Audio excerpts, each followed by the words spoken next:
Mr. Trump, you have 2 minutes.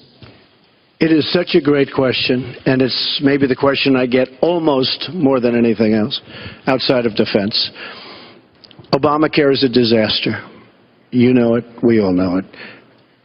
It's going up at numbers that nobody's ever seen worldwide. Nobody's ever seen numbers like this for health care. It's only getting worse. In 17, it implodes by itself. Their method of fixing it is to go back and ask Congress for more money, more and more money. And we have right now almost $20 trillion in debt. Obamacare will never work. It's very bad health insurance, far too expensive. And not only expensive for the person that has it, unbelievably expensive for our country. It's going to be one of the biggest line items very shortly. We have to repeal it and replace it with something absolutely much less expensive and something that works, where your plan can actually be tailored.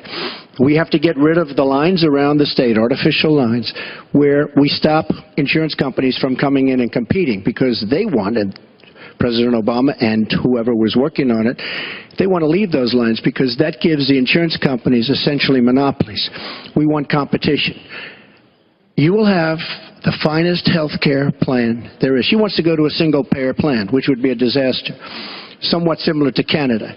And if you ever notice, the Canadians, when they need a big operation, when something happens, they come into the United States in many cases because their system is so slow. It's catastrophic in certain ways. But she wants to go to single-payer, which means the government basically rules everything. Hillary Clinton has been after this for years. Obamacare was the first step. Obamacare is a total disaster. And not only are your rates going up by numbers that nobody's ever believed, but your deductibles are going up. So that unless you get hit by a truck, you're never going to be able to use it. Mr. Trump, it is a disastrous plan, and it has to be repealed and replaced. Secretary Clinton, let me follow up.